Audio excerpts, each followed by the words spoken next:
कलयुग में संत महापुरुषों ने जीवों को लाभ परमार्थी लाभ देने के लिए परमार्थी सेवा रखी है। ये और किसी युग में नहीं थी, क्योंकि ये ना काम केवल संत महापुरुषों का है। और संत महापुरुष कलयुग में आए, वो सतयुग त्रेता द्वापर में आए नहीं थे। उस समय ऋषि मुनि योगी योगेश्वर सब अवतारी शक्ति ये आती रहती है। शुभ कर्म कराने वाले तो आते जाते रहे, लेकिन परमार्थी लाभ देने वाले संत महापुरुष नहीं आए थे। वो इस कलयुग में आए। अभी लगभग 750 वर्ष पूरे होने जा रहे। सर्वप्रथम कबीर साहब आए थे, उन्हीं से संत मत चला, उन्हीं से संत नाम सुनने को मिला। 4 वेद 6 7 18 पुराणों में भी संत नाम नहीं है। ये जानकारी किसी को नहीं थी। संत किसे कहते हैं, संतों का काम क्या है, संत कौन सा लाभ जीवों को देते हैं और कौन सी क्रिया करा के। तो जब संत पधारे कलयुग में तो उन्होंने देखा कि इतने युग निकल गए, ये जीवात्मा बेचारी फंसी पड़ी है। इसको किसी ने निकालने का उपाय नहीं बताया और न जीवों को मालूम कराया। तो धीरे धीरे उनकी दया हुई। लाग दया कोमल से संता, संतों के हृदय में दया उठी। उन्होंने जीवों को ये परमार्थी लाभ देने के लिए जीवात्मा जगह परमात्मा से मिले, ये सच्चा रास्ता बताने का काम किया। जिन लोगों ने माना सोचा समझा लग गए तो वो उनका काम हो गया। बाकी जो शंका संदेह मूल ब्रह्म रहे वो रह गए, और आज भी रह रहे। वो तो सब थोड़ी चले जाए, क्योंकि काल ने भी तपस्या करके भंडार मांगा है। जो चेतन भंडार जीवात्माओं का ये काल की तपस्या किया और उनसे मांग लिया कि हमको राज चलाने के लिए चेतन भंडार दे दीजिए। तो उन्होंने दे दिया। अब उसने क्या किया, जीवात्माओं को फंसाने की सोची, क्योंकि पहले जीवात्मा आती थी चली जाती थी, कोई कर्म बंधन था नहीं, कोई कर्म किया नहीं तो बंधे कैसे। तो उसने सोचा ऐसे तो हमारी तपस्या का कोई मतलब नहीं है, ऐसे ही आती रहेंगी जाती रहेंगी। तो उसने क्या किया, सर्वप्रथम कर्मों का विधान बनाया। एक अच्छा एक बुरा, जिसे पाप पुण्य आप कहते हो, ये 2 विधान उसने बनाए। और इन 2 विधानों में सब जीवों को आके फंसा दिया। आपने सोचा कि भाई ये विधान बना है, जरा इसको करके देखें। कभी अच्छा किया, कभी बुरा किया, कभी पाप किया, कभी पुण्य किया, कभी शुभ किया, कभी अशुभ किया। इसी पाप पुण्य की बेड़ी में हम सब लोग करके फंस गए। जब फंस गए, समय लंबा निकल गया, तो जहाँ फंसे थे उसी को सत्य मान लिया। इसके अलावा तो कोई रास्ता है नहीं। तो सोचा कि भाई यही सत्य है, तभी तो इसको बनाया गया। सत्य समझकर कर्मों के विधान में फंस गए। अब कितने युग निकल गए, अभी तक अपने घर जाना नहीं हुआ। तब जब संतों को उनके अंदर दया उठी, भाई बहुत समय निकल गया, सुते जीवात्मा रूह में गई थी, अभी तक वापस लौट के नहीं आई। निश्चित काल ने कोई चाल चलकर हमारी रूहों जीवात्माओं को फंसा दिया। तब वो लेने के लिए आ गए, इस कलयुग में पधारे कि चलो अपनी सुतों जीवात्माओं को लेके आता हूँ, उनको नाम जात पर बैठाल कर उनको घर ले आऊंगा। ऐसे तो ये जा नहीं सकती, क्योंकि सतलोक जाने के लिए कोई वाहन तो तैयार नहीं है। अब जैसे आई थी वैसे ही जाएगी। अब ये काफी समय जब निकल गया तो ये जीवात्मा भूल गई मैं किधर से आई थी, कैसे आई थी, किसके द्वारा, ये सब भूल गई। अब जब संत महापुरुष आए तो उनको ये सब बताना पड़ा, जीवात्माओं को होश दिलाना पड़ा, और पूरी जानकारी उन्होंने दी। पहले तो विश्वास कराया कि भाई मैं तुमको लेने आया हूँ, तो बेचारी इससे तो विश्वास ही नहीं कर पाई, ये लेने क्यों आए, इनका क्या मतलब। तो उन्होंने पूरा परिचय दिया कि हम आए हुए देश से जहाँ तुम्हारा धाम, तुम सबको घर पहुँचाना एक हमारा काम, मेरा एक ही काम है, तुम भोली भटकी जीवात्माओं को घर पहुँचा दे, क्योंकि तुम्हारा रास्ता भटक गया और तुम भूल गई हो, किधर से आई थी वो भी भूल गई, कैसे आई थी वो भी भूल गई, कैसे यहाँ फंस गई ये भी सब। अब कौन निकालेगा, कौन ले जाएगा, कौन घर पहुंचाएगा, ये सब जानकारी खत्म हो गई। तो संतों को बड़ी मेहनत करनी पड़ी, इस जानकारी को देने कराने के लिए उन्हें बड़ी मेहनत करनी पड़ी। तो सर्वप्रथम उन्होंने सुनाने बताने का काम किया, जिसको कहते हो सत्संग। सत्य का संग कैसे करे, सच्चिदानंद को कैसे प्राप्त करे, और सतलोक सचखंड अनामी धाम कैसे पहुँचे, इसका परिचय देने के लिए उन्होंने सत्संग जारी किया। तो धीरे धीरे धीरे धीरे धीरे धीरे यानी पूरी जानकारी दी। अब जब जानकारी मिली तो कुछ होश आया, कुछ टूटते हुए जीवात्माएं जगी और उनके साथ लग गई, तो उन्होंने दया करके उनको पहुंचा दिया। ऐसे ऐसे जो लगते गए, विश्वास करते गए, वचनों को मानते गए, रास्ते पर चलते रहे, तो धीरे धीरे धीरे बहुतों को पहुंचाया। संत महापुरुषों ने जो उनकी शरण में गए, उन पर विश्वास किया तो बहुतों को पहुंचा दिया। आज भी वो सिलसिला जारी है, बंद नहीं हुआ। लेकिन जैसे जैसे कलयुग जोर लगाने लगा, देखा कि अरे हमारा तो राज्य ये खत्म कर देंगे, तो उसने और तमाम तरह के जाल, अरे बयानी मतलब छल कपट सब जारी किया और कहा ऐसे तो सब चली जाएंगे तो मेरा राज खत्म हो जाएगा। तो उसने सर्वप्रथम माया से कहा कि ऐसा करो, तुम अपनी सहेलियों को भेजो, इनको भटकाए भरमाए, यहाँ से निकलने न थे। तो जब माया की सहेलियां रिद्धियों से दिया, इनको आदेश दिया कि जाओ तुम सत्संग में ये बखेड़ा करो, जीवों को संतों की शरण में आने से रोको, उनको वचन सुनने से यानी उनके अंदर कुआं पैदा करो, कहीं नींद आ जाए, कहीं उंगाई जम्बाई तंद्रा, ये सब तरफ का मतलब यानी छल कपट शुरू किया।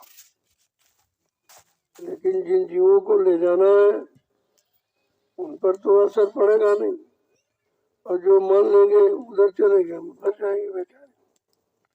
तो इसलिए मानने की बात जो रखी थी वो इसीलिए रखी कि कम से कम जानकारी ले ले और जानकारी लेकर अपने घर की तरफ चलने की तैयारी करें। तो धीरे धीरे धीरे काफी समय लगा, क्योंकि सब सोई हुई थी, कोई जीवात्मा जगी थी नहीं, सब भटकी थी और सबको यही काल की व्यवस्था पर विश्वास था, इसी विश्वास में सब फंसी पड़ी थी।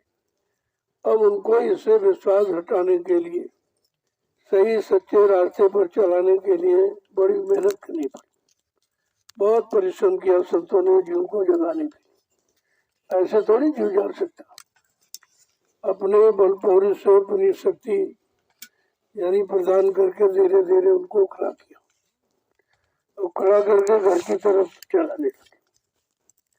तो घर की तरफ जाने का रास्ता तो एक ही है, नाम आधार।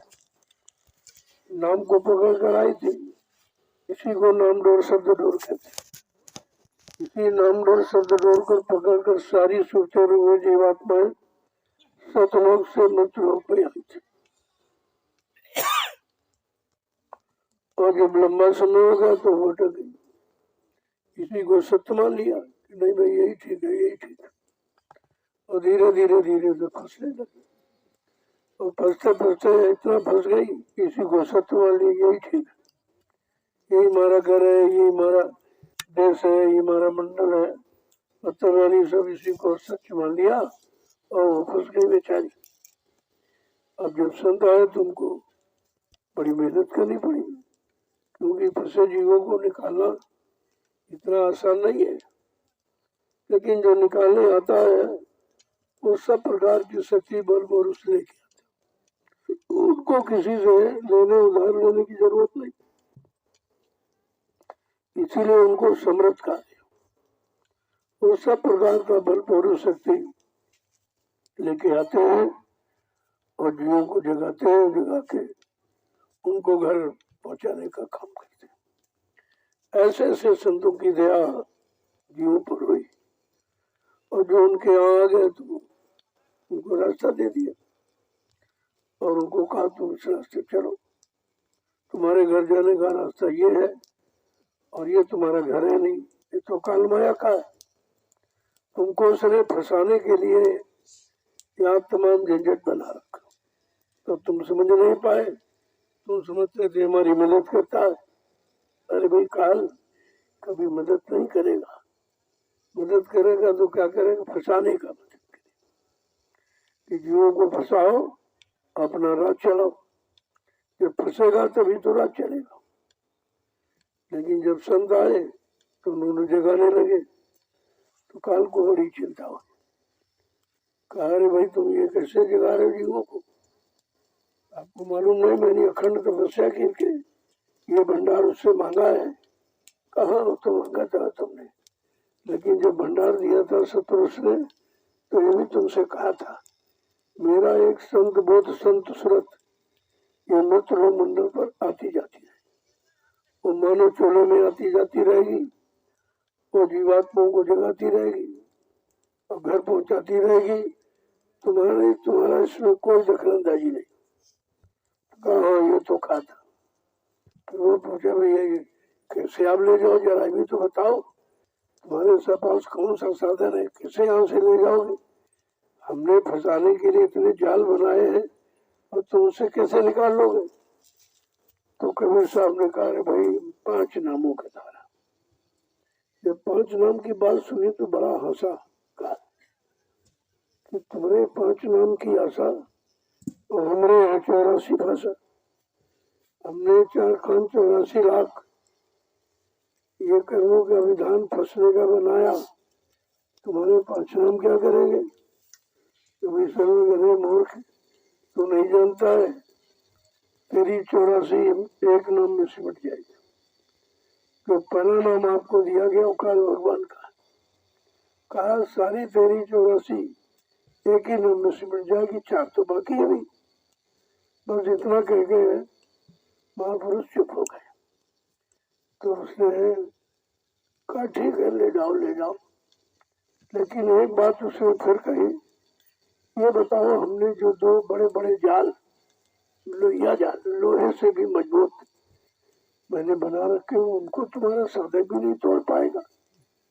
तो धीरे से फुसला कर पूछ लिया, अरे भाई कभी सामने पूछ रहे भाई कौन सा तेरे जाल है?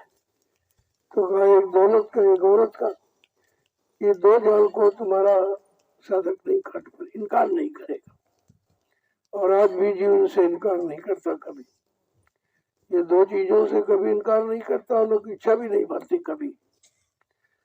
तो ऐसा नहीं भाई उसका राज कोई खत्म करने का इरादा नहीं है, लेकिन अपने जीवों को निकालने के लिए वो फिर कसर भी नहीं रखते।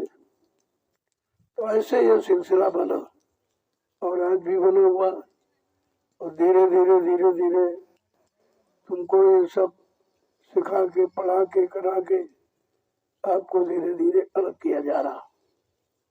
वैसे इतने जन्म तुमने लिए हैं, कभी अच्छा तो किया नहीं, क्योंकि अच्छा यहाँ था ही नहीं। पाप के सिवा तो आपने कुछ नहीं किया, बुरे के सिवा आपने कुछ किया नहीं है, और बुरा करते करते बुराई मित्र बन गए, अब निकलना मुश्किल है। तो संतों ने बड़ी दया की जीवों पर, तरह तरह के रास्ते बनाए भी इसको कैसे निकाला जाए, इस पर कर्मों का बोझा बोल लगा, उस कर्मों के बोझे से कैसे अलग किया जाए। तब उन्होंने सेवा के बारे में सोचा कि ये और तो काम नहीं कर पाता, क्यों कभी किया नहीं इसने, भजन कभी किया नहीं है, सत्संग कभी सुना नहीं है, और कोई काम तो कभी इसने किया नहीं। चलो हो न हो कि छोटी सी सेवा से इसका काम कर दिया जाए। तब यह सेवा का विधान कलयुग में संत महापुरुषों ने रखा, और वो भी कौन सी सेवा, परमार्थी सेवा। वैसे सेवा आप तो रात दिन करते हो, परिवार में बाल बच्चों के लिए खेती है, दुकान है, दफ्तर है, बिजली व्यापार मजदूरी है, तो आप करते ही रोजो। लेकिन वो बाल बच्चों की सेवा, समाज की सेवा, देश की सेवा, ये भी मान और सम्मान अधिकार पाने की सेवा, मतलब निस्वार्थ नहीं है, इसमें भी जीव का स्वार्थ लगा हुआ। तो संतों ने कहा भाई, इस स्वार्थी सेवा से थोड़ी जाएगी, इसको तो परमार्थी सेवा का ज्ञान कराया जाए, और परमार्थी सेवा की जानकारी दी जाए, और परमार्थी सेवा में इसको लगाया जाए, तब ये धीरे धीरे धीरे धीरे कर्मों के बोझों को उतार कर अपने घर की तरफ रवाना हो जाएगी। ऐसे नहीं जा सकते। तब ये परमार्थी सेवा संत महापुरुषों ने जीवों के कल्याण उद्धार के लिए रखी। आज आपको उसका विस्तार से आपको लाभ दिया जा रहा कि भाई कैसे करोगे, किस तरह, तो उसका धीरे धीरे धीरे धीरे करना सिखाया, बताया कि जिस सेवा में तुम्हारा कोई निजी स्वार्थ न हो, वो परमार्थी सेवा हो। अब आप ये मिट्टी डो रहे हो, आपको कोई स्वार्थ नहीं इसमें, और न कोई अधिकार कि भाई हमने मिट्टी डाली, जमीन हमारी हो गई, ये हमारा हो, कुछ नहीं, कुछ नहीं। जबकि इस स्वार्थी युग में ये संतों की अंदरूनी दया जो तुम्हारे पर की और तुम्हारे अंदर परमार्थ के भाव पैदा कर दी कि रात दिन सेवा करते हो, लेकिन कोई स्वार्थ की भावना नहीं है कि हमको कोई मजदूरी मिल जाए, बदले में कोई सामान मिल जाए या सम्मान मिल जाए, कोई पद मिल जाए, कुछ नहीं। ये है कि भाई आदेश का पालन हो जाए, दया मिल जाए, उस दया से आदेश का पालन हो जाए, तो ये अनंत जन्मों का कर्मों का बोझा जो सिर पर लगा वो हट जाए। तो कहा भाई सिर का बोझा कैसे हटेगा? कहा तुम ऐसा करो कि सिर पर मिट्टी की डलिया रखो, मिट्टी, और वो मिट्टी की डलिया में परमार्थ भरा हुआ, मतलब तुम्हारी कोई स्वार्थ की भावना नहीं है, केवल आदेश पालन की इच्छा जरूर है कि भाई आदेश पालन हो जाए, आदेश पालन हो जाए। तो इस उद्देश्य से आप लग गए और धीरे धीरे जीवों का काम होने लगा। तो यह सब विचारधारा कैसे आपके अंदर आई कि अगर आप संतों की शरण में न आए होते, उनकी दया न मिली होती, उन्होंने ये सरल सेवा न रखी होती, तो आप यहाँ टिक ही नहीं सकते, तुम उनके पास टिक नहीं सकते, क्योंकि ज्ञानाग्नि इतनी प्रबल होती है, नाम की चिंगारी, कि वहां जीव का ठहरना बड़ा मुश्किल है।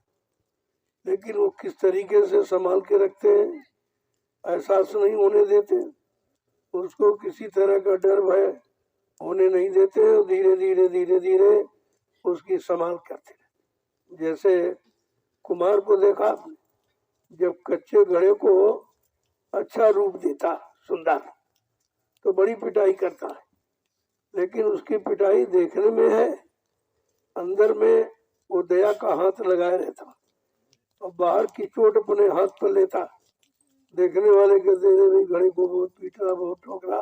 अरे कच्चे घड़े में कहाँ इतनी दो, तो एक बार पीटने से टूट जाएगा।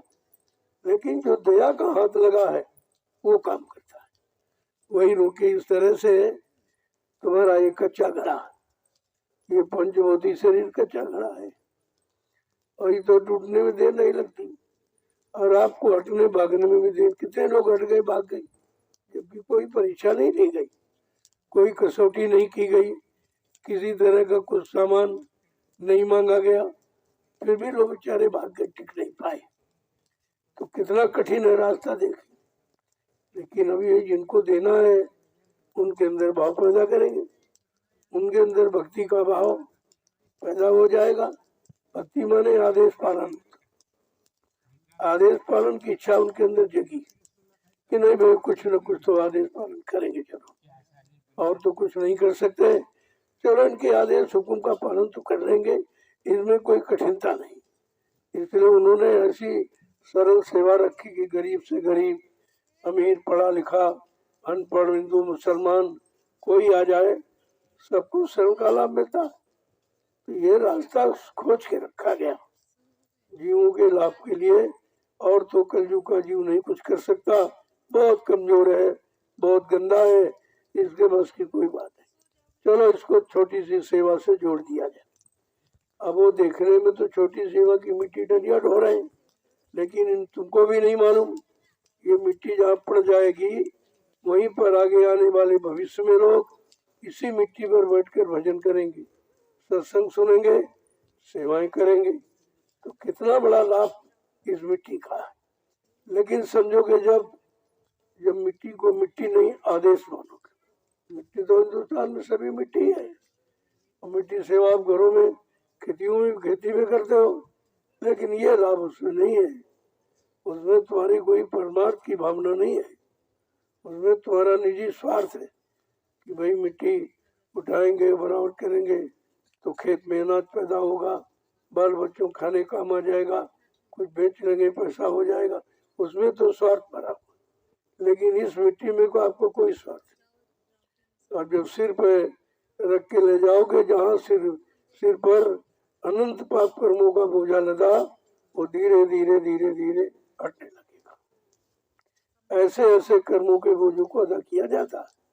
वैसे यहाँ कोई रास्ता नहीं है, कर्मों की सजा किसी ने माफ की ही नहीं। काया से जो कारज होई, बिन भोगे बचे नहीं कोई। जो शरीर इंद्रियों से आप अच्छा बुरा पाप कर डालोगे, उसको आपको भोगना पड़ेगा, और यहाँ कोई माफ नहीं कर सकता। न राम ने माफ किया, न कृष्ण ने माफ किया।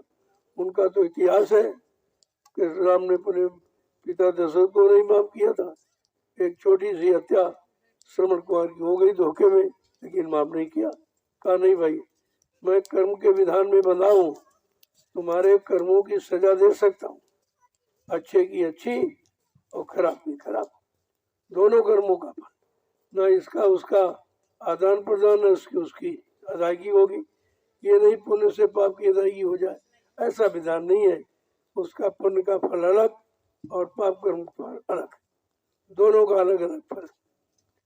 तो इसलिए संतों की दया जो आप आपको मिल रही है, इससे इसकी कमाई कर लो, और ये बोझा नहीं ढो रहे हो, अपने कर्मों का बोझा ढो रहे हो। ये समझो हम अपने हमारे सिर पे तमाम जन्मों के कर्म लदे हैं। इस डलिया के द्वारा कितना बड़ा काम कराया जा रहा, कितने बड़े बोझे को उतारा जा रहा। देखिए ये महापुरुषों की दया, ये उनकी जीवों के प्रति दया है, उनकी सोच है, उनका उपाय, उन्होंने रास्ता बनाया। अब इस रास्ते पर जिनको विश्वास हो जाए और आदेश में लग जाएंगे, उनका काम हो जाएगा, और बाकी ऐसे रह जाएंगे। वो हंसी मजाक मस्करी करने वाले तो छूट गए, आज भी छूट जाएंगे, और छूटते चले जा रहे। आए भाग गए, आए भाग गए। तो कहा भाई कोई संत मत में कोई बिरला ही टिकेगा। इतनी बड़ी भी भीड़ आपने मतलब देखी, कितने टिके, सब भाग गए। और अभी तमाम भाग रहे हैं, अभी कितने भाग जाएंगे। वो तो कोई कोई बिरला जीव जो सदगुरु द्वार तुम्हारे आया, जो बचेगा, जो लगेगा, अपने घर पहुंचेगा, ऐसा कोई बिरला ही विश्वसनीय जीव हो जाएगा। लेकिन बताया सबको जाता, समझाया सबको जाता, करने का मौका सबको दिया गया। अभी तो बाप ब्रह्मी ऐसे जिन्होंने कभी सेवा की ही नहीं, उनका क्या होगा? उनको पता नहीं कितने जन्म लेने पड़ेंगे, उन्हें भी नहीं मालूम है कितने जन्मों का कर्मों का बोझा था, वो कैसे निकलेगा मालूम नहीं। और बताया जाए तो उनको विश्वास है। ऐसे जीव हुए हैरान, ऐसे जीव हमेशा परेशान रहते हैं, परेशानी के कारण को समझते नहीं है और परेशानी से दूर होना चाहते नहीं है, तो परेशानी कैसे जाएगी? इसलिए मौका मिला है, जितना हो सके उतना करो, तो जितना करोगे उतना आपको मिलेगा। ये नगद सौदा है, जितना आप सेवा करो उतनी फल ले लीजिए आप। यहाँ उधार नहीं रखा जाता, यहाँ नगद सौदा। अब तुम्हारा इतना किया हुआ है तो उसमें थोड़ा बहुत खरोच जैसी आ गई, इतने आपने कर पाए, ज्यादा तो आप नहीं कर पाए हो, लेकिन कोशिश ये किया करो कि जितना ज्यादा हो जाए और जितनी जल्दी हो जाए उतनी जल्दी कर्मों का बोझा उतर जाए। पता नहीं है शरीर मिले मिले न मिले, और इसी से कर्म बोझा उतार सकते हो पंच भौतिक शरीर से। शरीर तो संसार में बहुत है, पशुओं के, पक्षियों के, जंगली जानवरों के, कीड़ों के, सब शरीर पाए हुए, लेकिन उन शरीरों में ये अधिकार नहीं है कि अपने किए गए पाप कर्मों के बोझे को उतारे। उसमें केवल भुगतान करने का अधिकार, करते रहो, भोगते रहो, करते रहो, भोगते रहो, लेकिन छुटकारा नहीं मिलेगा। ये पंचभौतिक मानव शरीर छुटकारा पाने के लिए मिला। अगर महात्माओं की बात समझ में आ गई और लग गए तो काम बड़ा सरल है, बहुत सरल, लेकिन विश्वास करना बड़ा कठिन है। कितने लोग विश्वास किए, कितने आए भग गए, कितने और आएंगे भागते जाएंगे। हाँ भाई, कोई बिरले ही टिकेंगे इसमें। जिसको अपने घर जाना है, जिसको अपने पाप कर्मों का बोझा उतारना है, वो तो लगे रहेंगे, और बाकी निंदा, आलोचना, बुराई और शंका संदेह बोल भ्रम करने वाले चले जाएंगे। जय गुरुदेव, जय गुरुदेव, जय गुरुदेव, जय गुरुदेव। नाम किसका, जय गुरुदेव। नाम किसका, प्रभु का प्यारा नाम। रघु प्रेमियों, ये समय किसी युग में नहीं मिला जो आज आपको मिला। कितना सरल है, इसमें कोई पैसे की भी जरूरत है, कोई सामान की भी जरूरत नहीं है, और कोई किसी से कुछ मांगने जाने की भी जरूरत नहीं। शरीर आपके पास है और आदेश पालन करना ये आपका अधिकार है, बस इतना ही आपको करना है। क्योंकि शरीर से जो बुरा पाप हुआ वो शारीरिक सेवा करके ही आप अदा कर सकते हो। वैसे भजन से अदा होता, लेकिन भजन आप इतना कर नहीं सकते। आपका मन भी साथ नहीं देता, तन भी नहीं साथ देता, इंद्रियां भी साथ नहीं देती, तो भजन तो आपसे होगा। लेकिन भजन जैसा लाभ अगर और कोई सेवा से मिल जाए तो इससे सरल क्या है। आज पूरा हिंदुस्तान देख रहा है, और बेचारा फंसा पड़ा, लेकिन उसको मालूम नहीं, वो समझता गंगा नहाएंगे पाप उतर जाएंगे, जमुना नहाएंगे उतर जाएंगे, तीर्थ में जाएंगे, मूर्त में जाएंगे, ये पूजा करेंगे, वो पाठ करें, लेकिन ये रास्ता कर्मों की अदायगी का नहीं है, और ये किसी ने आपको बताया नहीं। और जी बेचारा इसी भूल भरम में फंसा पड़ा और जीवन जा रहा, जीवन व्यर्थ में कितनों का चला गया। नदी में डूब गए, उधर मर गए, उधर शरीर। अरे भाई, ये तो शरीर बार बार नहीं मिलेगा, अब की बार मिला है तो इससे अपना काम बनाओ, इधर उधर मत अटकाओ भटकाओ, नहीं ये चला जाएगा फिर आपको मिलेगा नहीं। इसलिए जब संतों की शरण में जीव जाता तब उसको सच्चा रास्ता मिलता, सच्ची पुण्य मिलती है। ये सच्ची पुण्य क्या, अरे पानी में नहाना कोई पुण्य है? कोई पत्थर की पूजा करना पुण्य? जो न बोलता न चालता न लेता न देता, वो तुम्हें पुण्य क्या देगा? अरे पुण्य तो देने वाला कोई। कहते पुण्य आत्मा, जिसकी आत्मा जगी है, परमात्मा से मिली है, वो तुमको पुण्य प्रदान कर सकता है। उसके पास पुण्य का भंडार है। और बाकी तो ये भ्रम सब पैदा कर दिया, वहां जाओ वहां मर गए, वहां जाओ वहां मर गए, सब मरते चले जा रहे हैं। तो बेचारे अकाल मौत में मरने वाला प्रेत योनि में जाता, और तुम कहते पार हो गए। तुमको यही नहीं मालूम पार होने का मतलब क्या है? पार कैसे जाया जाएगा? भाई भवसागर पार जाने की बात है तो कोई नौका तो होनी चाहिए, कैसे जाओगे? कहा उसकी संतों ने नाम नौका बनाई, और नाम नौका को लगा दिया, और कहा विश्वास साथ इसमें बैठो, भल चाहो तो चेतो, आय लगी है नाव, और बोहरी बोहरी पछताओगे फिर न सोदाओ। कितना स्पष्ट कहा, जीव का सारा भूल भरम खत्म कर दिया कि अगर भला चाहते हो, कल्याण चाहते हो, उद्धार चाहते हो, तो नाम की नौका भवसागर से पार जाने के लिए संत महापुरुषों ने लगा दी। उस नाम रूपी नौका पर बैठो और भवसागर से पार होकर अपने घर पहुंचो। कितना सरल सीधा रास्ता। लेकिन जो भटके हुए जीव हैं वो बेचारे भटके ही है, और भटकाने वाले उनको सलाह देते वो भी भटके। जो सब भटके तो तुम्हें भटक से दूर कौन करेगा? जो सब फंसे हो तुम्हें निकालेगा कौन? तो इसलिए जड़ में आपको कुछ नहीं मिलेगा। जड़ माने मुर्दा, जो कार्य नहीं कर सकता, शक्तिहीन है, उसे जड़ कहते हैं। और ये सब जड़ी पूजा करा रहे हैं आपसे। पत्थर भी जड़ है, कागज भी जड़ है, पानी भी जड़ है, तीरथ भी जड़ है, मूर्त भी जड़, ये तो जड़ी सब है। और इनके अलावा तुम कुछ जानते नहीं हो, क्योंकि हमें आपको और कुछ बताया नहीं गया। जब संतों की शरण में जाते तो सारी सच्चाई तुम खोल कर बताते, और सच्चे रास्ते पर तुमको चलने की प्रेरणा देते, तो हो सकता था कि आपका ये काम हो जाता। आज सारा हिंदुस्तान देख रहा, लेकिन समझ नहीं पा रहा, क्योंकि सेवा तो सबके समक्ष हो रही, और रात में हो रही, क्योंकि रात में सब घरों में है, इसलिए कि सब देखे और सब समझे और सब इसका लाभ उठाए, इसलिए ये रात्रि में रखा गया। रात में कोई आदमी नहीं काम करता, तो बने बने घरों में, और ये सीधा प्रसारण हो रहा। और देखना चाहिए लोगों को, ये रात में कर रहे हैं, क्या बात है? रात में तो कोई नहीं करता, ये रात में कर रहे हैं। कहीं कर नहीं रहे, इनसे कराया जा रहा।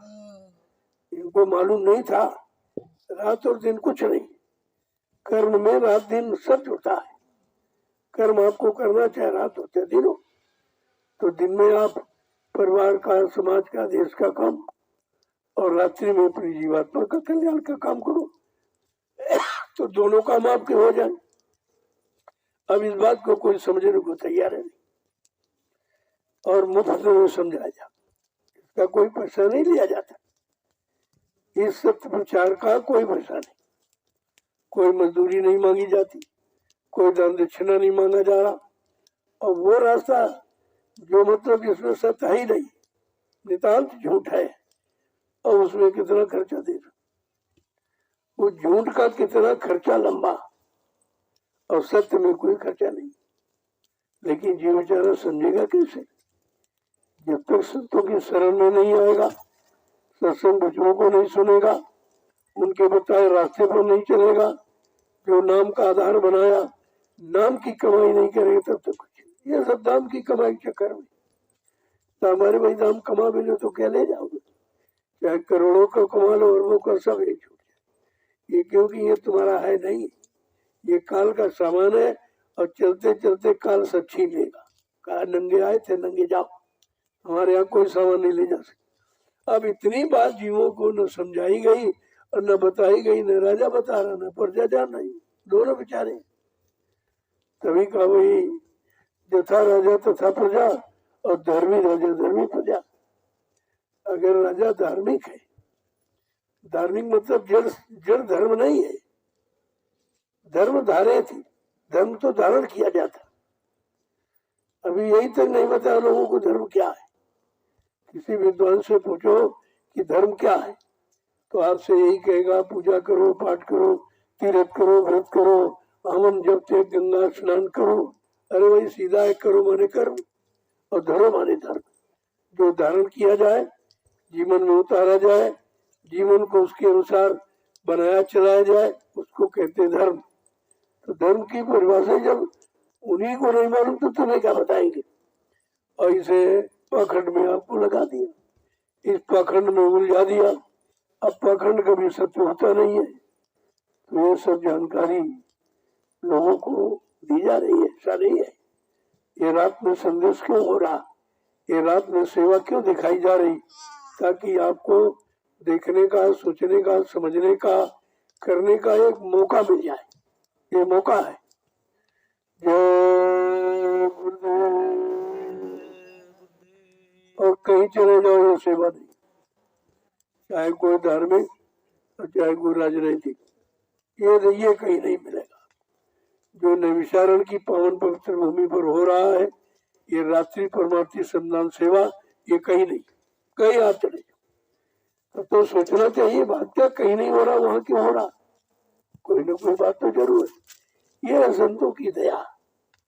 वो अपनी दया जीवों को देना चाहते हैं, जीवों तक पहुंचाना चाहते हैं, इसलिए ये रास्ते का ज्ञान लोगों को कराया जा रहा और करके दिखाया जा रहा। यहाँ भाषण स्पीच प्रवचन नहीं है, ये करके दिखाया जा रहा। जय गुरुदेव, जय गुरुदेव, जोर से बोलो जय गुरुदेव, सब मिल बोलो जय गुरुदेव, बोलना होगा जय गुरुदेव, अभी से बोलो जय गुरुदेव, दुख दर्द हरेंगे, जय गुरुदेव, सब कष्ट मिटेंगे, जय गुरुदेव, सुख शांति भी देंगे, जय गुरुदेव, सबके दाता, जय गुरुदेव, सबके मालिक, जय गुरुदेव, प्रेम से बोले जय गुरुदेव। ये नाम नहीं इंसान का, ये नाम है प्रभु का, ये काम नहीं इंसान का। ये काम है प्रभु। ये भी कोई नहीं बता रहा कि इंसान का काम क्या, भगवान का काम क्या, कोई नहीं बता रहा, क्योंकि उनको खुद ही जानकारी इसकी नहीं। इसीलिए तो सत्संग की बहुत बड़ी जरूरत है।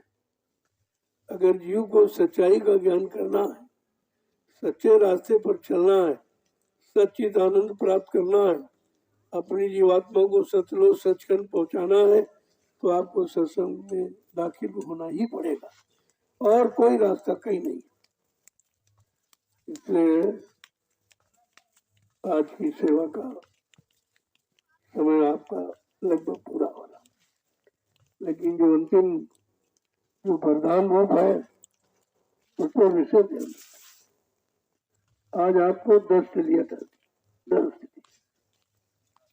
5 आपकी है, 5 हमारी होगी। मैं तो नहीं कर पा रहा हूँ, मैं तो टूटा हो गया हूँ और अस्वस्थ भी, लेकिन फिर भी आपकी सेवा करते बहुत अस्वस्थ हूँ। शरीर में कोई क्षमता नहीं है बोलने की, बैठने की, लेकिन फिर भी आपकी सेवा करते, जो हो सकता है वो बराबर कर रहा हूँ और करता रहूंगा जब तक जीवन है, क्योंकि जीवन तो इसीलिए परमार्थ के कारण साधु दरअसल वो कोई समाज परिवार से लाभ कोई लेने के लिए तो नहीं उन्होंने धारण किया। उन्होंने तो लोगों को परमार्थ के रास्ते पर चलाना, परमार्थी लाभ दिलाना, इसके लिए उन्होंने मानो ये तन धारण किया है। और जब तक ये तन रहेगा तब तक आपका काम करते रहेगा। अब आपको चाहिए थोड़ा कम काम, तो ज्यादा दिन काम हो जाए, और ज्यादा लोग तो ये तो कमजोर हो चुका है, समय मेरे को अपनी ईश्वर से पूरी कर रहा है।